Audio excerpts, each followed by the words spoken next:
Good morning again. So I am by habit a lectionary preacher, and if you know what the lectionary is there's the Revised Standard Lectionary. I'm going to figure out where to stand for the least feedback. There we go. The Revised Standard Lectionary is a 3-year cycle of readings, and if in theory you were in church every Sunday for those 3 years, as I'm sure you all are, at the end you would have heard essentially more or less most of the stories, or those that were deemed significant by those who put the revised lectionary schedule together. You would have heard all of them by the end. So when I looked at the lectionary reading in the revised version for today, I was fairly horrified because it was a passage from the prophets. It was 4 passages from the prophets, because you have choices, and they were all terrible, that basically called the church and the community to account and said we were horrible and we had broken all the covenants and we ought to just tear our clothes and be and I had been told that I needed to send my scripture choice and the theme to Linda so she could choose music. And I sent her an email saying, oh my gosh, like, this is horrible. And she emailed me back, you don't have to follow the lectionary. And I thought about it, and I thought, but maybe God is trying to tell me that I need to pull something out that's meaningful to both of us, all of us. And so I was praying about it. And then I got a message from Sue Timony Hall mentioning that she was choosing the curriculum for one of the groups of kids. And the group she already had chosen followed the narrative lectionary, and would I be continuing that? And I was like, the narrative lectionary, now that's a completely different lectionary. That's a 4-year cycle that's gospel-based, so you do one gospel at a time. I was saved. So today we get to talk about Jacob. And I love that we're talking about Jacob for a few reasons. One, I think it might have some meaning for the search committee or anyone who may have trolled me on Facebook prior to today, because one of the sermons I think some of you listened to was a sermon I preached about Jacob's ladder when I was filling in at our home congregation. And Jacob's a character who I love very much because he's kind of a mess up, Like right from the womb, he does all the things that human beings do. He fights terribly with his siblings. He grabs his brother's heel and gets himself pulled out of the womb. He steals the birthright twice. First, he lies to his brother. He makes up like a lentil stew, and his brother comes back from hunting hungry, and he says, here, brother, you're so hungry, and I have this lovely smelling stew. If you give me your birthright, you can have it. And his brother Esau is so hungry, and he's just that kind of guy. He takes the stew and gives up the birthright, right? But that's not enough. Then Jacob and his mother conspire, you know the story, to put an animal skin on his back and go in to see his blind father, so that when his blind father touches the furry back of the animal skin, he'll think he's touching his older twin brother Esau, and his father will give him the blessing.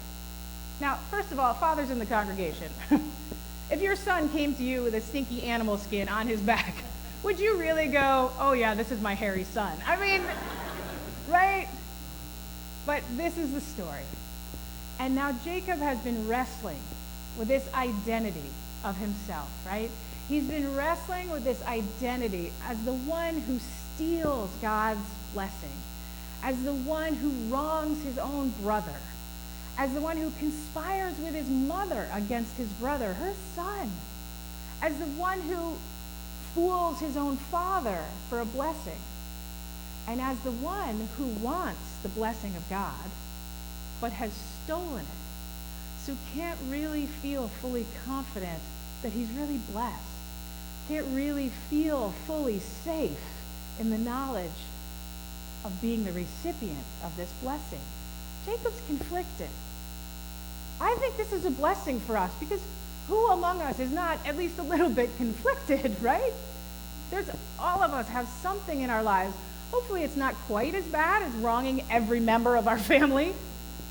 But, some of us are overachievers in this way. But we understand what it is to carry shame. And we understand what it is to carry fear. And we understand what it is to be our own worst enemy, don't we? We all have those moments where someone else says to us, you're a good person. And we're thinking, oh, you don't know. Right? Or when we ask for your prayers And we think, I'm not going to write that down. That's just between me and God. I'm not saying that out loud, right? We all have those things. Those things that we wish we were closer to someone, or we wish we could fix a relationship, but we feel too bad about what we've done, or we think we're not as important to that person as they are to us, right? They probably don't even remember, but we still know when we failed them. We do that to ourselves. And so Jacob is a wonderful character to look at, because Jacob's got most of us topped. And so here we are. This passage is at a pivotal moment in Jacob's life. He's done a few things. He's gotten married. He's gone to live with Laban, his father-in-law, and worked there and paid off several debts. And he's living in the midst of injustice, right? And the Bible doesn't like injustice. And so we're going to hear this story about injustice. And Jacob pulls himself and his family out of the injustice, frees them, and sends them forward.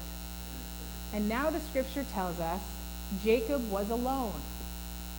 And Jacob wrestled with an angel. We're thinking people. If Jacob is alone, who is he wrestling with? Right? Himself. Jacob is the grandson of Abraham. The story we know about Abraham is that Abraham was the first one called to be part of this covenantal relationship, to be God's people. The scriptures don't tell us why God chose Abraham, but the rabbis do this thing called midrash, and the midrash says, well, it's a long story, I'll tell you another time, but in the end, the midrash says that Abraham was the first one who recognized that God was God, and God was one. In the midst of a world of peoples who worshipped all kinds of gods, the gods of leaves falling, the gods of rivers rising, the gods of whatever, right? Abraham recognized this one God.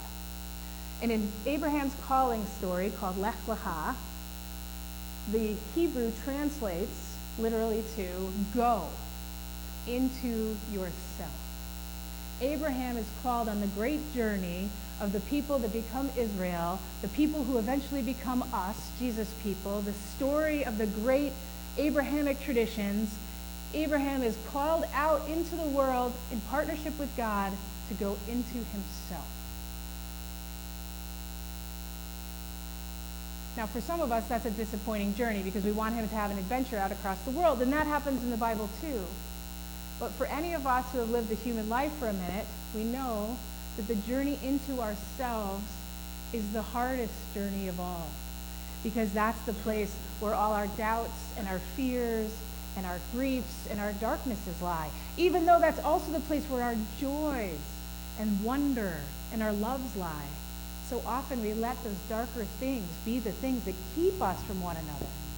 And in a world today where it's seeming to be a little darker and a little darker in the world around us, as we watch the news and see what's happening online and hear what's happening in our neighbors. We're coming here today from St. Louis, right? And in St. Louis, we had a Mother's March last weekend because 25 children have been shot in the city already this year.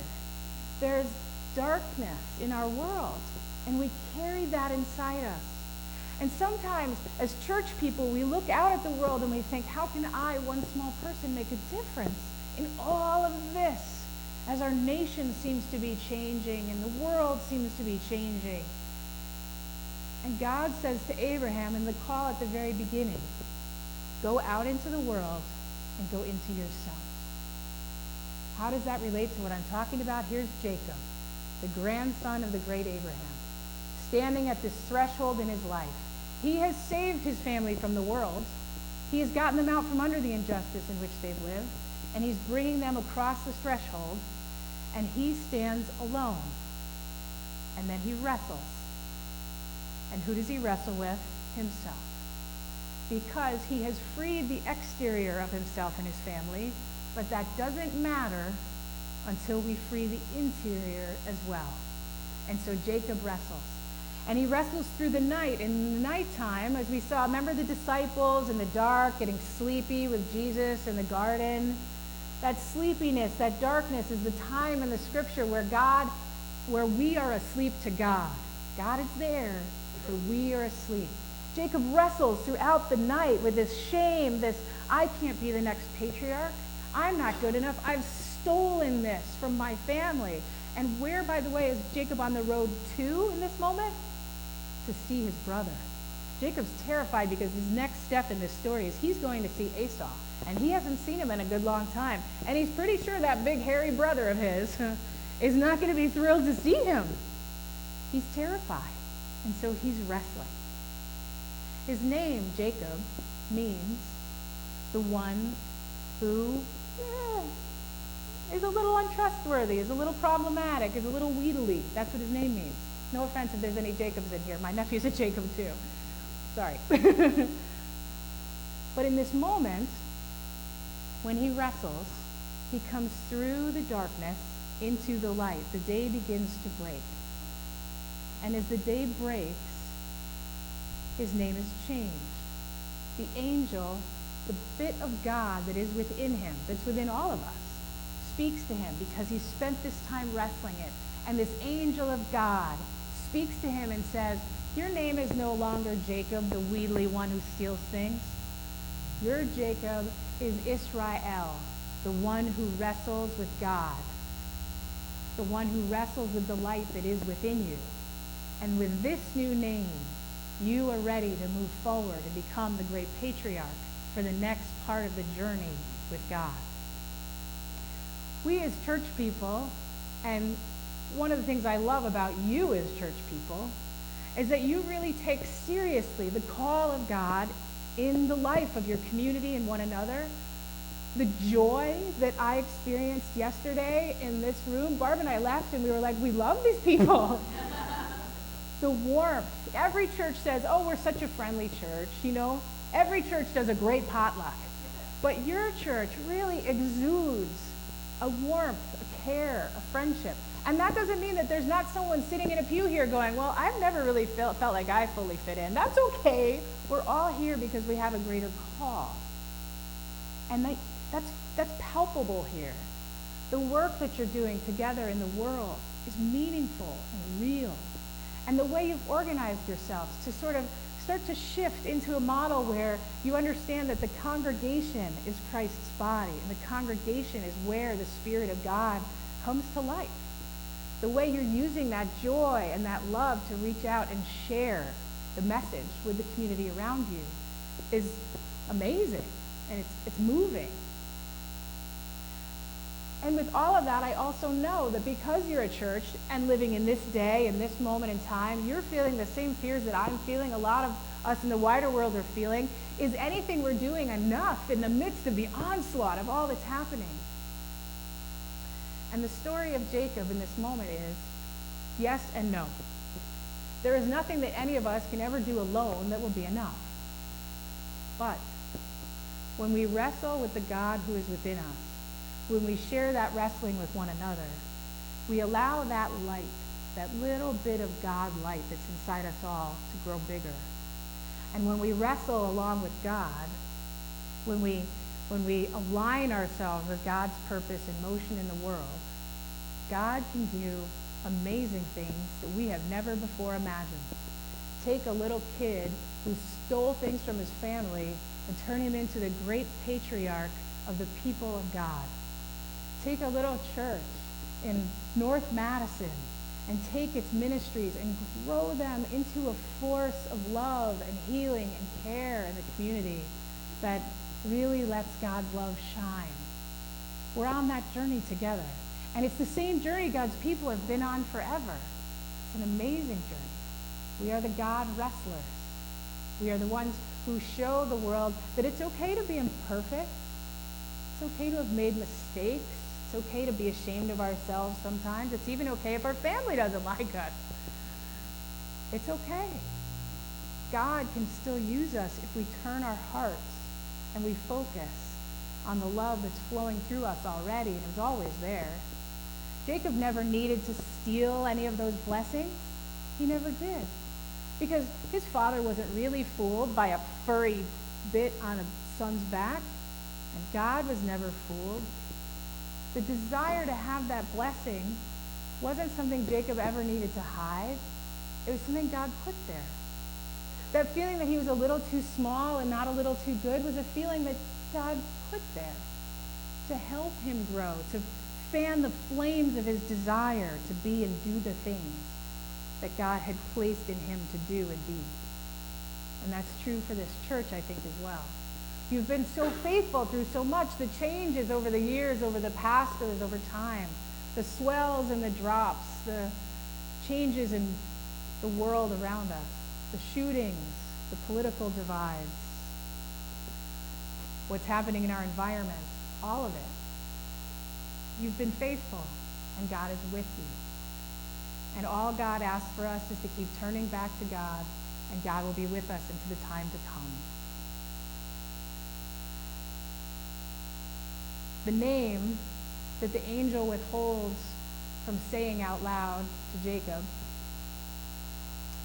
we think is the name of God. In fact, it's the moment where Jacob realizes that the name he thought was his isn't his, and the name that is his is becoming his, when he goes from the wheedler to the one who stands upright, to the one who wrestles with God. There's another place in the scripture where someone asks for God's name. You remember this place? Where the prophet says to God, "What is your name? How can I tell who people, who has given me this call?" And God says, "I am what I am," or better translated, "I am becoming what I am becoming." We are becoming what we are becoming. It's also said that God's name is one. The beginning of the relationship that Israel has with God is when the scripture, "Hear, O Israel, God is one," what Abraham first believed. It's the Shema that's sung on Fridays in Jewish communities. "Hear, O Israel, God is one." And Jesus' final prayer for us is that they may all be one, the motto of the United Church of Christ, right? The great teacher, St. Ignatius, who started the Jesuit order, explained it this way: God and we are one, like the sun and its rays are one. The sun is not its rays are not the sun, but the sun isn't the sun without its rays, and the rays can't exist without the sun. So too are we and God. God and us are like a fountain and its waters. A fountain isn't its waters, and the waters aren't the fountain, but one isn't itself without the other, or the ocean and its waves. We are distinct, but we are together. Ignatius said, "We are not one, but we are not two." And that is the lesson of Jacob and the whole spiritual journey. When we fear that what we're doing is not enough, when we look forward and wonder, how will we grow again? How will we thrive again? We've got the beginnings. Where do we go next? It's as easy as remembering we're already one. It's already there. All we need to do is look inside ourselves and trust that God will show us, and live into what God shows us and watch it bloom. Thanks be to God.